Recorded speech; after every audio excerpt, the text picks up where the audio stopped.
سلام بینندگان عزیز، شاید اکثر شما دیده بودید و در یاد دارید که بخش تاجیکی رادیو آزادی از 6 ایون تا 6 ایولی سال روان آزمون بهترین ویدیوی خوانندگان تارنمای آزادی را اعلان کرده بود. درخواست این بود که اگر شما برای یک روز خبرنگار آزادی شوید به کدام مسائل ها دقت خواهید داد و توجه جامعه را به چیها جلب خواهید کرد. پیشنهاد شده بود که در موضوع دلخواه خود، حیات سیاسی، اقتصادی، اجتماعی، تحصیل، هنر، ورزش و غیره هر چیزی که خواستید ویدیوی 3 دقیقه گیرید با ما بفرستید و در این آزمون شرکت ورزید.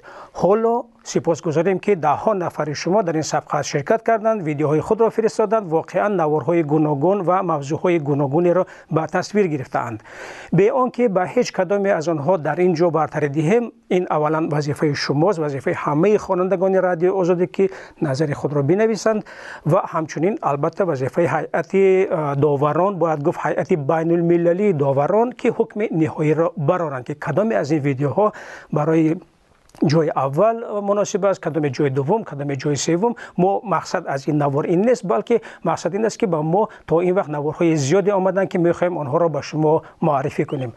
مثلا نوار خط شمال خیلی حرفه‌ای است و مشکل مرز تاجیکستان و افغانستان را نشان می‌دهد. هرچند با یک لحظه عادی اما جالب سر می‌شود. معلوم است که چنین نوار را شخصی با تجربه برداشته است و هم از بایگانی‌های گوناگون استفاده کرده است. خدا کند حق کامل مؤلفی آنها را داشته باشد. 50 تا 25 تا عبرت نگردوندن آوردن، 25 گرفتن.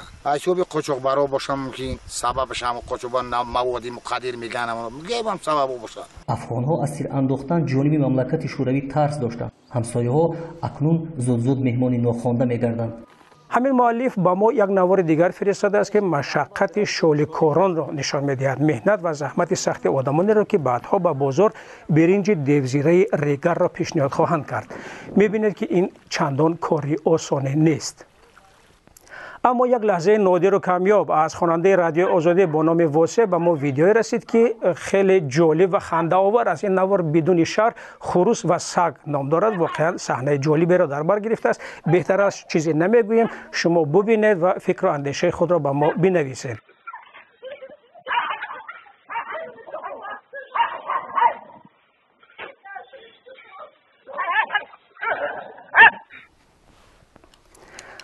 و نوار صمیمانه از امین جان نبی درباره زیارت یک مکان مقدس، یک مزار و هم غاری که در نزدیکی آن است، ولی افسوس نوار در جالبترین پایتش به پایان رسیده است. خود ببینید و بها دهید.